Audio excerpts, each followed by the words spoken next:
Someone you love is dying, or has already died, or you have received a diagnosis, and you are now living with the knowledge that your own body will fail. Either way, the ground has shifted. What felt permanent is revealed as temporary. What felt certain is gone. The immediate response is not philosophical, it is physical. The chest tightens, sleep becomes unreliable. Ordinary tasks feel absurd against the scale of what is happening. If the loss is of someone else, there is the specific, disorienting fact of their absence, the chair they sat in, the voice that no longer answers. If the loss is your own anticipated death, there is something harder to name, a kind of vertigo, a pulling away of the future you had assumed was yours. This is the starting point, not a failure of courage, not a spiritual deficiency. It is what happens when a human being, identifying completely with a body and a personal history, encounters the fact that bodies end. Death is not a surprise. We have known our entire lives that this was coming. We read about other people's deaths with some equanimity. We say the right things at memorial services. We understand, in the abstract, that everyone who is born will die. And yet when it arrives at our own door, in our own body, or in the body of someone we love, the understanding evaporates. The philosophy that worked perfectly for everyone else offers no protection here. This gap between what we know abstractly and what we can hold when death becomes personal is not a psychological weakness. The agony that death produces is not caused by the biological event. It is caused by a prior error, one you made long before anyone died. Every morning, the newspaper contains an obituary column. You read it, and something in you settles easily into the logic. Whoever is born must die. The body ages, the organs fail, the physical frame is returned to nature. You find this unremarkable. You may even feel a distant, composed sympathy for the family listed below the name. Then, one day, the same sequence of events, the same aging, the same failing organs, the same physical frame returning to nature arrives in your own home. The philosophy you held 5 minutes ago vanishes entirely. The equanimity is gone. In its place, panic, collapse, the feeling that the universe has committed a specific injustice against you. Nothing changed about the event.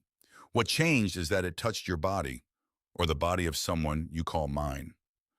The conviction that the body is the self, that the physical frame and the person who inhabits it are identical, is the error at the root of all of this. Because of this conviction, the death of a body feels like the death of a person. Every person who has not examined this assumption lives inside it completely, which is why the fear of death feels not like a belief that could be questioned, but like an obvious fact that would be foolish to challenge. You have been aware of your body your entire life. You watch it change, it grows, it ages, it gets sick, it recovers. Something in you does the observing, something that sees the body's states without itself being those states. When you say my body hurts, you are grammatically separating the my from the body. The pain belongs to the body. The one to whom it belongs is something else. Dehatma-buddhi is the habit of collapsing the two, the observer and the observed, into one thing called I. Once that collapse happens, anything that threatens the body threatens I. In death, which will certainly end the body, becomes the most terrifying event conceivable. What Vedanta addresses is the assumption contained in the phrase, I am mortal, the claim that the I and the body are the same thing, and that the death of one is therefore the death of the other. That assumption, not the biological event, is the source of the terror. This tells you exactly where the solution must be found. You cannot solve this problem by avoiding death, extending life indefinitely, or numbing grief with activity and distraction. Those approaches leave the false identification untouched and therefore leave the suffering intact. The only path out is understanding what you are and what, therefore, death can and cannot take from you. That requires first understanding what death itself is. The fear of death rests on a hidden assumption that when the body stops, everything stops. Vedanta examines this assumption directly and finds it unsupported. The technical Vedantic definition of death is the separation of the gross body from the subtle body. The gross body is the physical frame, flesh, bone, breath. The subtle body is the mind, intellect, and senses, the entire inner apparatus that thinks, remembers, feels, and decides. At death, these two separate. It is Vyoga, disconnection, separation, a parting of two things that were temporarily joined. Death is the dissolution of one arrangement, not the destruction of the individual. The subtle body, which is the seat of your personality, memory, and experience, continues. What ends is its current address. We see a body go still and cold, and everything visible about that person has vanished. It looks like extinction, but what was visible was always only the outer container. The container has been set down. The content has moved. The Bhagavad Gita offers the illustration directly. Vasamsi Jirnani, worn out clothes.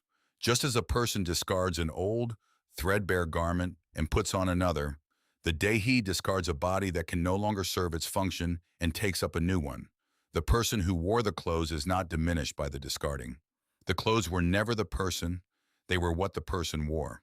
The body is always a temporary arrangement. It assembles, serves its purpose as defined by prarabdha karma, the portion of accumulated karma allotted to this particular life. And when that purpose is exhausted, the arrangement concludes. The body is, in the words of one teacher, a rented office.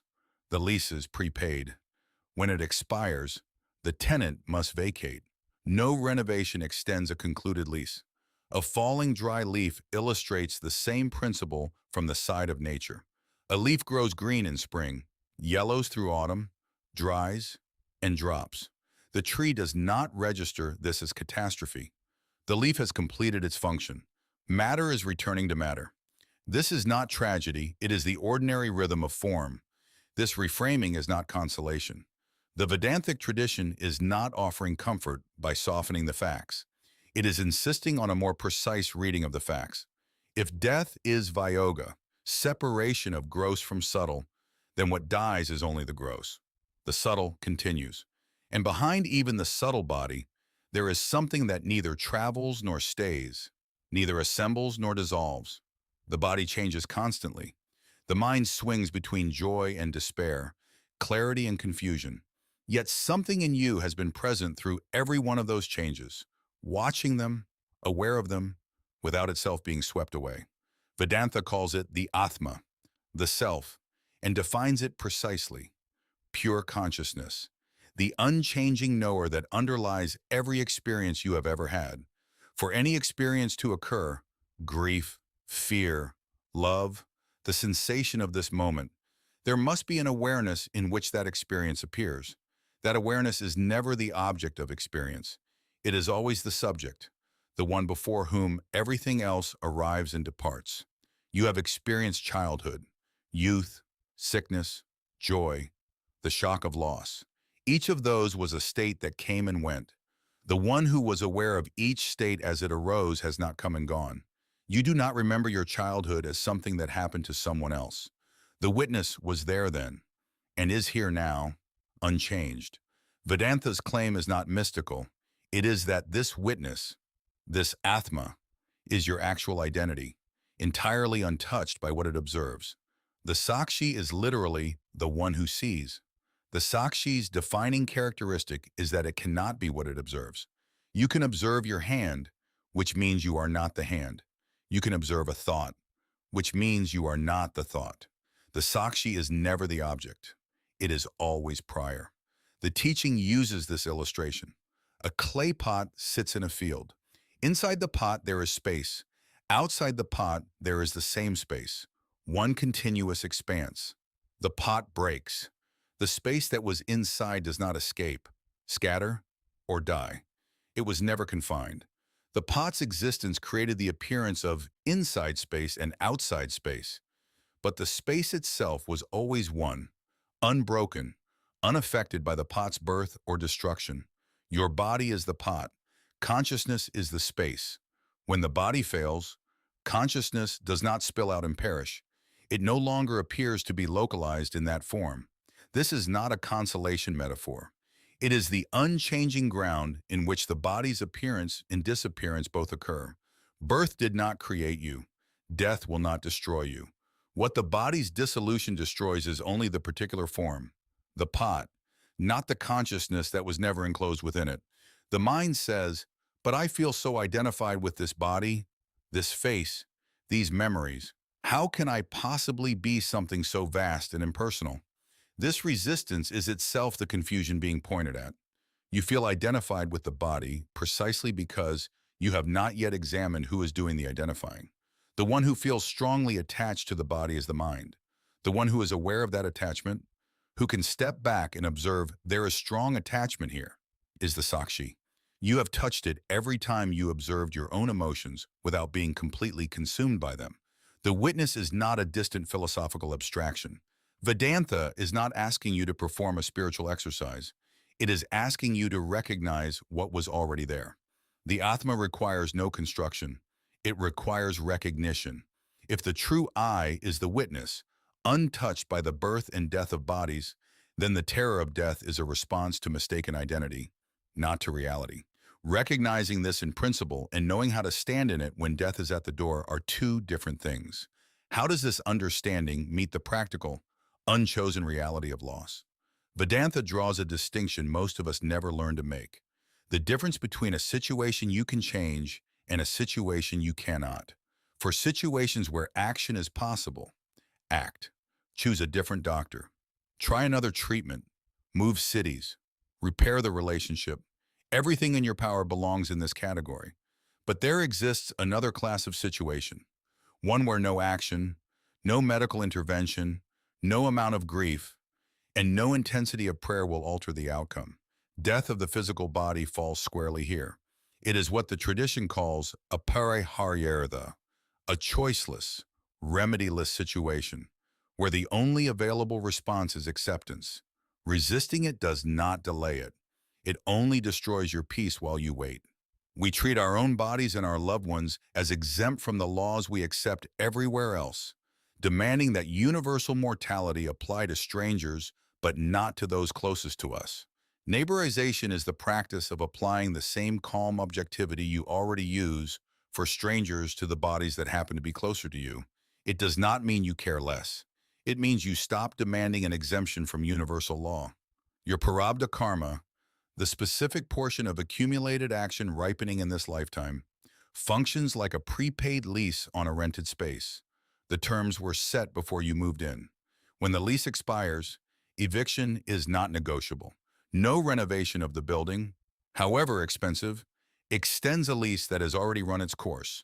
The tenant does not die when the lease ends. The tenant vacates. The identification of tenant with building is what causes the terror. When a doctor says there is nothing more to be done, that is not a failure of medicine. It is the announcement that the lease has expired. Fighting that announcement with denial, with rage, with frantic attempts to reverse what is biologically complete is not love.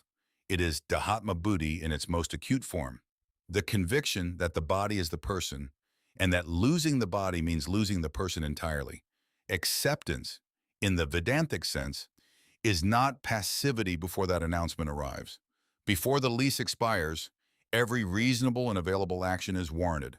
Seek treatment, care for the body, do what can be done. The discipline of acceptance applies to what cannot be altered once the facts are settled. This is not resignation. It is the mature recognition that some things belong to the domain of action and some belong to the domain of reception. A quiet objection forms: if I accept death this clearly, does that mean I am not supposed to feel anything when it comes? Left unanswered, the entire preceding framework quietly transforms into a demand for emotional suppression. Vedanta does not ask you to become a stone. The tradition that prescribes 13 days of mourning is not confused about the place of human grief. What it asks is more precise. Grieve without arguing against the laws of nature.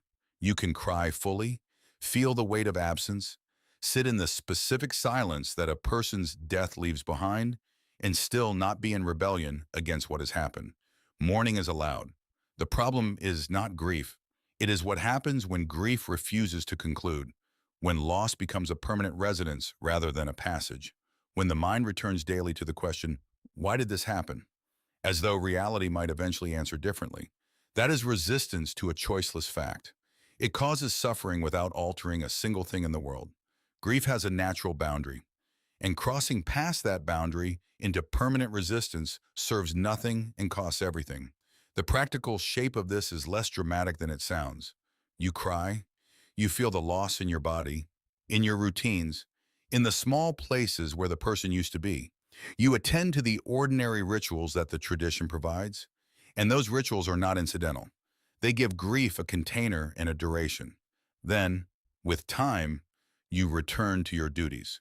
Not because the loss is erased, not because the person has been forgotten, but because the laws that govern their body are the same laws that govern yours, and arguing against those laws does not honor either of you.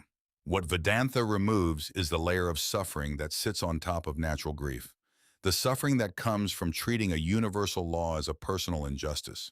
We accept the fact of death effortlessly when it belongs to strangers, and demand an exemption when it arrives at our door. That demand for exemption is not grief. It is dehatma-buddhi insisting on special treatment. Releasing that insistence clears away the resistance that was making the grief impossible to move through. The person who has understood this does not grieve less. They grieve cleanly. There is sorrow, and the sorrow is real, but it does not have the quality of fighting something. It has the quality of sitting with something true, not cold, not performed, not spiritually superior, just sorrow without the extra layer of resistance to the fact of sorrow. And that, the tradition says, is enough to prevent collapse. The fear of losing someone you love and the fear of your own death are not the same fear. The first involves grief over an absence. The second involves something stranger, the terror of imagining yourself ceasing to exist entirely. And the second fear, on examination, rests on something you cannot verify. To experience your own non-existence, you would have to be present to witness it. Every fear of your own death is a fear experienced by a living mind about a future it will never directly witness. My death, understood as a personal experience of annihilation, is not a fact you have ever encountered. It is a story the mind tells while you, the one listening to the story, remain entirely intact. The one who fears does not die in the fearing, and the one who undergoes the body's failure, the witness consciousness observing the breath slow, the senses withdraw, the lights of the body dimming, is the same one who has been observing every experience of your entire life without once being damaged by any of them. You have watched tremendous pain, enormous loss, and violent change pass through you. The watcher remained. Death is one more event in the field of that same witnessing. When you believe you are the body's death reads as your death. This is the only reason the terror feels total. When you trace the actual I, the one who says I am afraid, the one who experiences the racing heart, the one who notices the thought I will not exist, you find something that is not itself afraid, not itself a body, and not itself subject to the biological facts of decay. You find the witness. No witness has ever died in any experience it has witnessed. The Sakshi is the fundamental presupposition of the entire experience of death. For death to be observed at all, even in imagination, even in the dying body's last moments, something must be present as the ground of that observation. That something is what you are. The pot breaks, the space inside does not pour out and disappear. The body fails, the consciousness that illumined it is not thereby extinguished. The fear of your own annihilation depended on a case that cannot be made, that you are identical with the body that is dying. Once that case collapses, the fear has nowhere left to stand. The fear of death was never about death.